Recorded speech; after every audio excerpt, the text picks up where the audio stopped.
दोस्तों साल 2022 में डॉलर की बादशाहत को खत्म करने के लिए भारत ने अपने इंडियन रुपीस को इंटरनेशनल मार्केट में उतारा था। एक साल के अंदर ही अंदर भारत के सारे डाउट क्लियर हो गए जब एक साथ 18 देशों ने भारत के साथ इंडियन रुपीस में ट्रेड सेटल करने के लिए अपनी रजामंदी दे दी। और सिर्फ 18 देश ही नहीं बल्कि धीरे धीरे कई और देश भारत के साथ ट्रेड इंडियन रुपीस में सेटल करने के लिए अपनी सहमति दे रहे हैं। कुछ वक्त पहले मलेशिया ने इंडियन रुपी में ट्रेड सेटल करने के लिए भारत के external minister doctor S Jaishankar के साथ हाथ मिलाया था। तो वहीं हाल ही में भारत के प्रधानमंत्री इजिप्ट के दौरे के लिए पहुंचे थे और उस दौरान भी ये बड़ा प्रस्ताव मिस्र के आगे रखा गया था कि एक तरफ भारत उसे अपने मार्केट का बड़ा एक्सेस देगा जहां वह अपने गैस और फर्टिलाइजर की सप्लाई कर सकता है, लेकिन भारत के साथ ट्रेड सेटल करने के लिए इजिप्ट को इंडियन रुपीस का इस्तेमाल करना होगा। वहीं इंडिया और मलेशिया के बीच में इंटरनेशनल ट्रेड को सेटल डाउन करने के लिए मलेशिया इंडियन रुपीस का सपोर्ट कर रहा है। इसके चलते मलेशिया के कोलालमपुर में Indian international bank of Malaysia IIBM का उद्घाटन किया गया है। दोनों ही देश अपने संबंधों को मजबूत करने में कोई कमी नहीं छोड़ रहे और लगातार मलेशिया और भारत के जो इकोनॉमिक और कमर्शियल बायलैटरल रिलेशनशिप है वो मजबूत होते जा रहे हैं। यही वजह है कि आज मलेशिया भारत का 13 लार्जेस्ट ट्रेडिंग पार्टनर बन चुका है। वहीं भारत मलेशिया का 10th लार्जेस्ट ट्रेडिंग पार्टनर है। मलेशिया के बाद हाल ही में जो देश सबसे ज्यादा चर्चाओं में घिरा हुआ है वो है मिस्र यानी कि इजिप्ट। हाल ही में भारत के प्रधानमंत्री नरेंद्र मोदी इजिप्ट की यात्रा पर पहुंचे हैं और वहां जाने से पहले ही भारत की तरफ से ये प्रस्ताव इजिप्ट के आगे रखा गया था कि वह हमारे साथ इंडियन रुपीस में ट्रेड करे।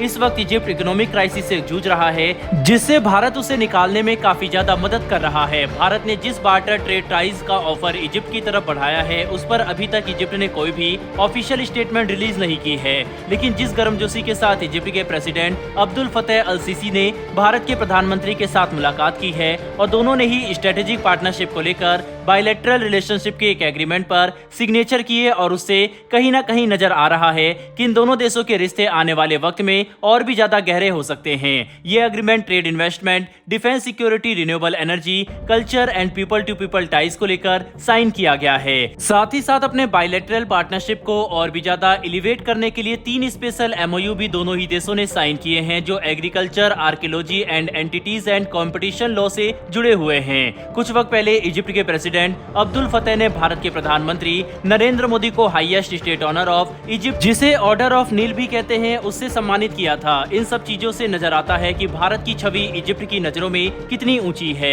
ऐसे में उम्मीद की जा सकती है कि जल्द ही इजिप्ट भारत के साथ इंडियन रुपीस में ट्रेड करने के लिए राजी हो जाएगा और इसी तरह से ज्यादा देश भारत के साथ इंडियन रुपीस में ट्रेड करने के लिए आगे आएंगे और धीरे धीरे डॉलर पर इसका बड़ा असर होगा। बहरहाल बढ़ते हमारी दूसरी खबर की तरफ। दोस्तों भारत के G20 मीटिंग को लेकर यूके गवर्नमेंट भारत की जमकर तारीफ कर रही है। कुछ ही वक्त में भारत की सरजमी पर कदम रखने वाले हैं ब्रिटिश सरकार के प्रधानमंत्री ऋषि सुनक, जिनका इंतजार भारत को तो है ही, लेकिन उससे भी ज्यादा ब्रिटिश गवर्नमेंट ऋषि सुनक का इंडिया आने का इंतजार कर रही है।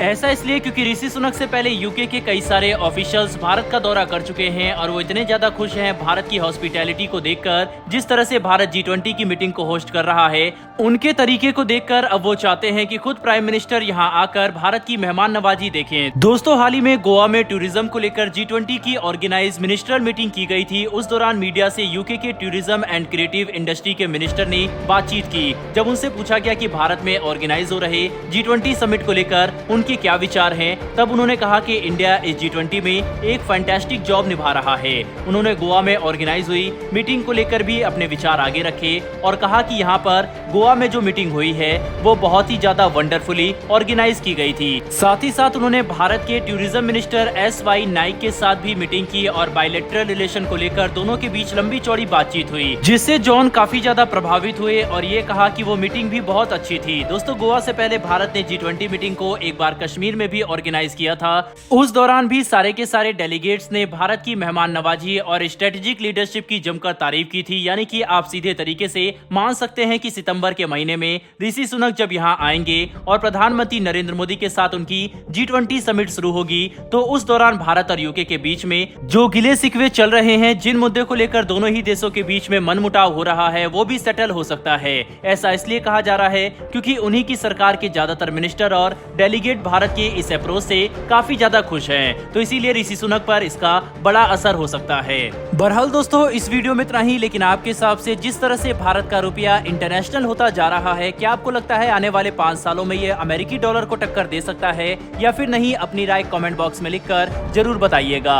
साथ ही हमारी आने वाली डेली ऐसी वीडियो के लिए चैनल को सब्सक्राइब कर बेल नोटिफिकेशन अवश्य दबा लें। फिर मिलेंगे ऐसी एक नई वीडियो के साथ। धन्यवाद। जय हिंद।